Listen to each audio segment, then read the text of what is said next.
This is Uncensored Conservatism, episode number 46, some things that are not necessarily in the headlines, and we are going to start in Great Britain, where for the first time in 50 years it was reported that the number of deaths exceeded the number of births in the country. That's right, more coffins were purchased in the past year than cribs.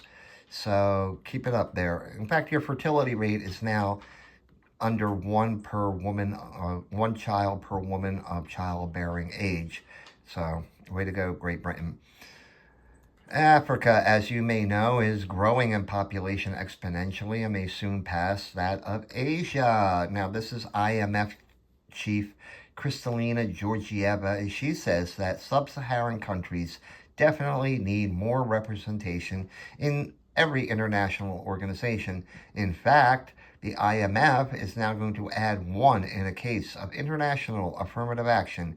And here is one of the possible future IMF board members. White saviors, you're running into a little bit of problems. There's some studies out there. Now, you may not know what a white savior is.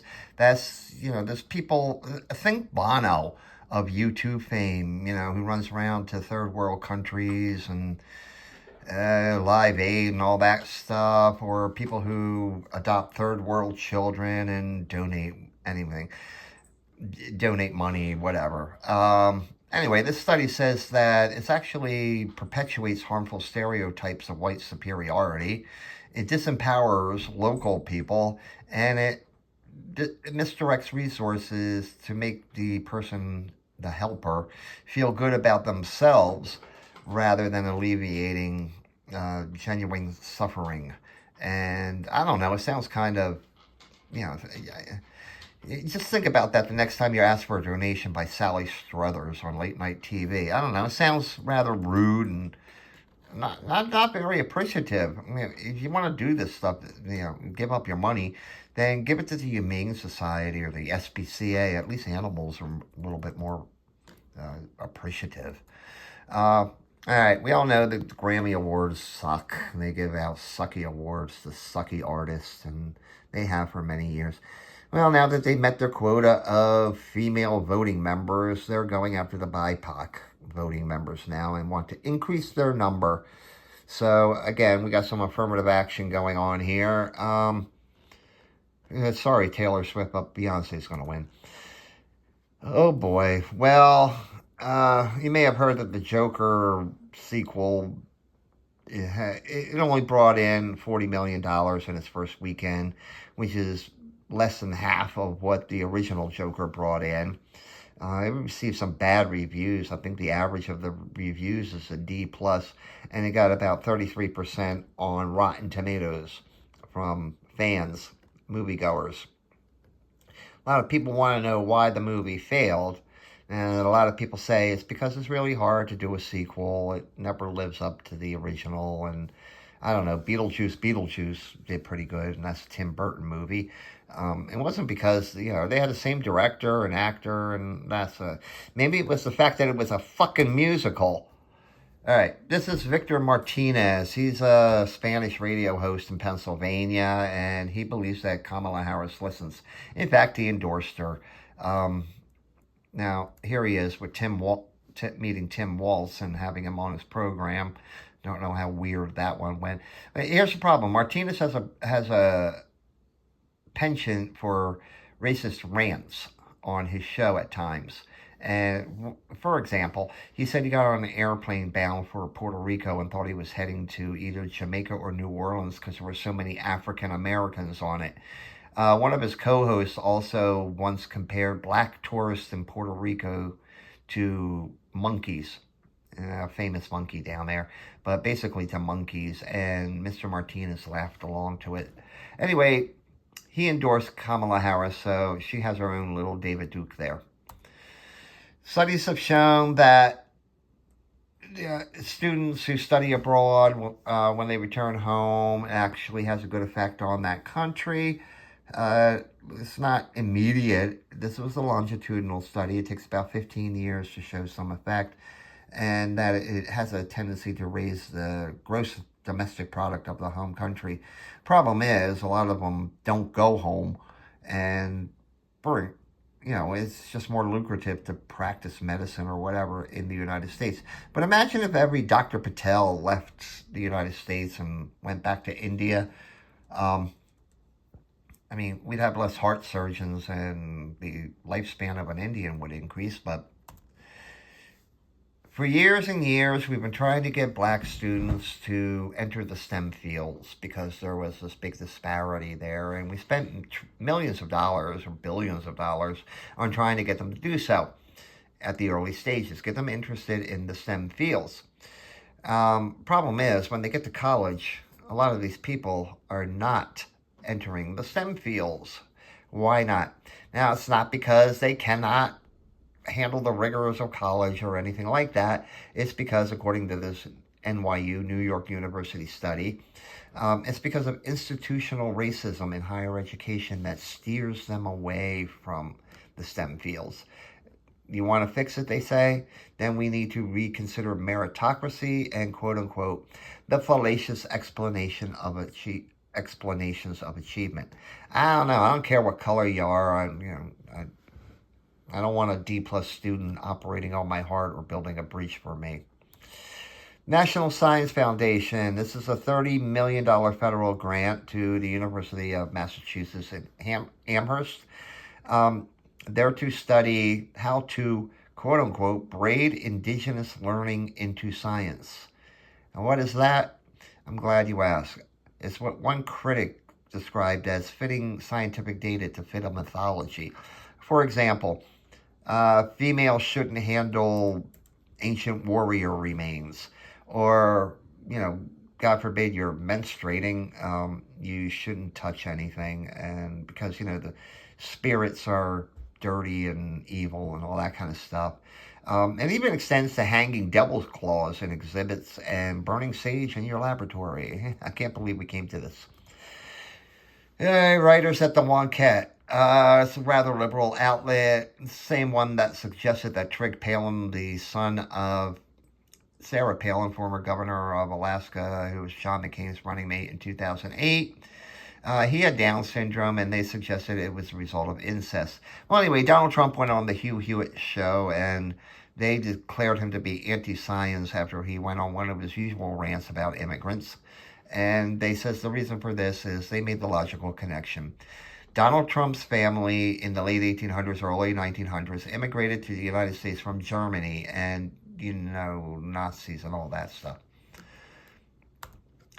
Indians in Alberta, indigenous people in Alberta, they wanted this dock dredged by the government, and the government says they're not going to do it. So they went out and hired their own company to do it, which is cool. But the company came back and says, whoa, there's a lot of cancer-causing agents down here, and it's really dangerous. And, it was reported to the government, and the government didn't do anything. So now the indigenous people of Alberta are claiming this is a case of environmental racism because they haven't done anything about it. Yeah. Anugrah Abraham, he's a young 21-year-old gentleman in England, I believe near Manchester or in Manchester. He was going to school full-time, college full-time, and also becoming a police officer. All right, cool. It's also stressful, and he did what most people would do. He killed himself. Now, at the coroner's inquest, his father said it was because of racism and bullying at the police station. He said his son suffered from nightmares that the police chief was sitting on his chest strangling him. And he also says that nobody ever told his son that he was doing a good job. Now, it wasn't as if the police were, they just ignored this dude. In fact, they knew that he was under some pressures. They gave him 2 weeks off to study for his college tests, whereupon the kid went to Amsterdam with some friends, and I wonder what he did there. Unsurprisingly, the number of anti-Semitic incidents in the United States have increased 200% over the past year. This is mainly fueled by incidents on college campuses where there was a 500% increase. There were over 2,000 either attacks or threats or bomb scares against synagogues, and over 150 documented physical attacks of Jewish people. In Germany, they're having the same problem after October 7th, 2023, the day that Hamas decided to attack Israel. Before 10/7, they averaged 7 anti-Semitic incidents a day. Afterwards, it was 32 a day. This has included graffiti on homes, physical attacks, arson, and even bombings. I mean, it's just a regular old mini Kristallnacht over there. Maybe it's because of people like this. Igor Dobrowolski, a Polish artist living in Germany, who did this and declared it as art. That's right, that's him standing there with a sign saying, Israel is doing to Palestinians what Germany did to the Jews, with a Palestinian flag on his back, in front of frickin' Auschwitz, where 1 million Jews were exterminated. I mean, that's art. There you go, that's art for you. Where am I? Sweden. Well, I told you about they're trying to pay people, for immigrants, $34,000 US dollars to get the hell out of the country, and nobody's taking them up on the offer, but they may have found a way to encourage people to leave. They are no longer going to allow cousins to marry each other. It's really going to piss off some Muslims up there. They're saying it's to guard against honor oppression, where in these arranged marriages where, yes, you will marry your first cousin, and the girl says, no, I won't, and they're shunned or whatever. And to decrease genetic abnormalities. Norway did this earlier in the year, and I don't know if any Muslims left as a result of it, but whatever.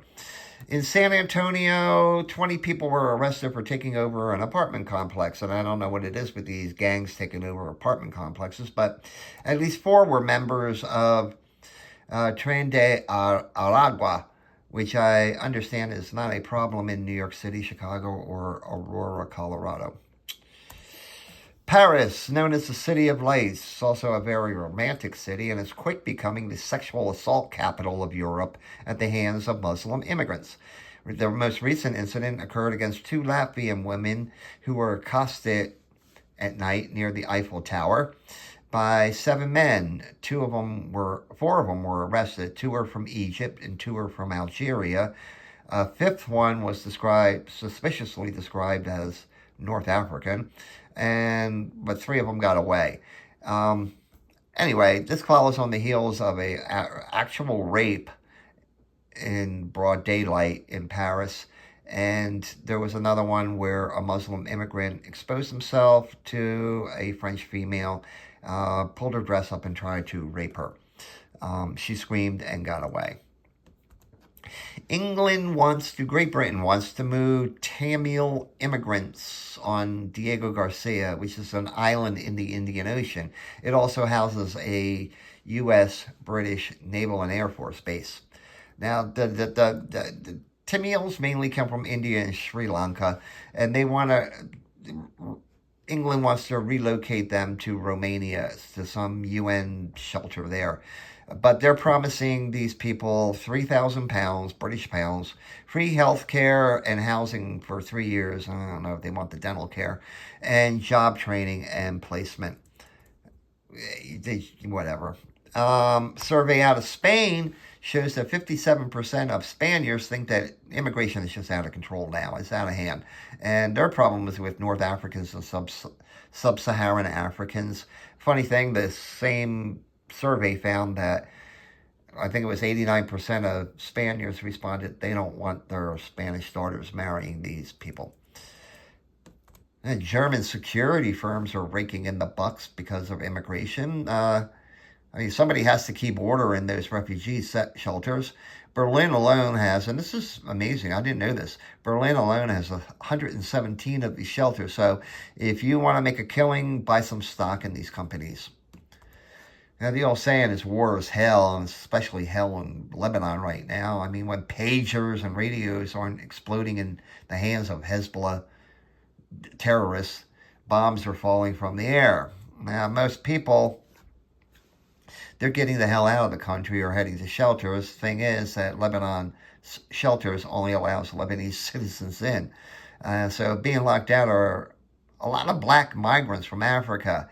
In fact, there was 50,000 immigrants in Lebanon from over 98 countries, and they can't leave without their documents. So they're shit out of luck. Some of them are complaining, oh, they want us for the cheap labor, but they won't protect us. Yeah, that's usually the way it works.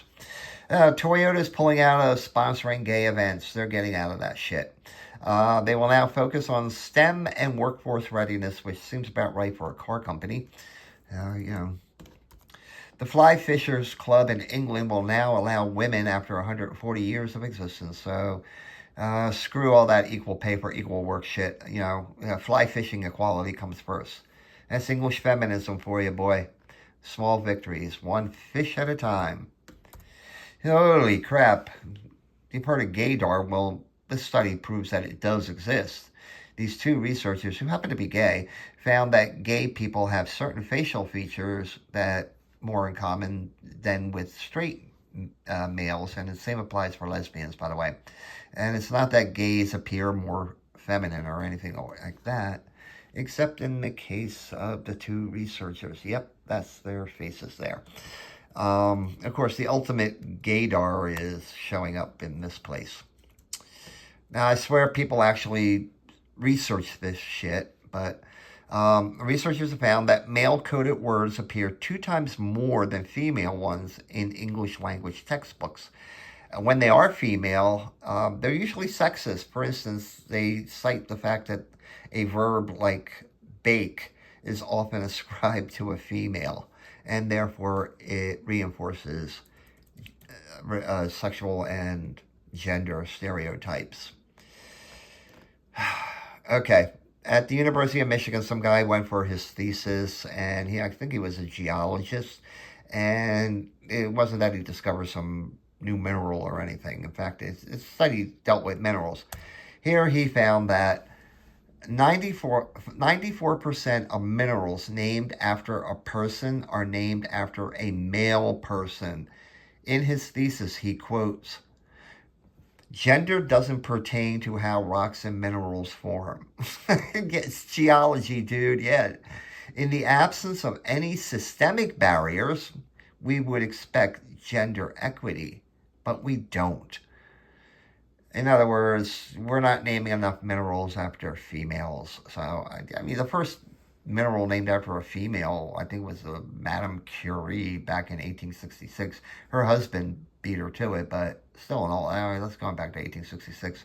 They says naming minerals after females peaked in 1989 and has been dropping off ever since. Boo-hoo. Maybe they're just running out of frickin' minerals to name. I mean, so, if you want to get this equity, you better start naming them. Or renaming them. Let's just name copper ore Kamalite, or change gypsum to Hillary Light or something. I mean, come on. Equity, people. Equity. We need geological equity. Holy crap, that's a cat. That's right. He needs your vote. You need to vote for Donald Trump. He's the only candidate on record of saving cats in the election on November 5th. So get to it. Cast that vote for Donald Trump. Save this little guy. My God, he looks like my cat. Thank you. Have a great day. A more pleasant tomorrow.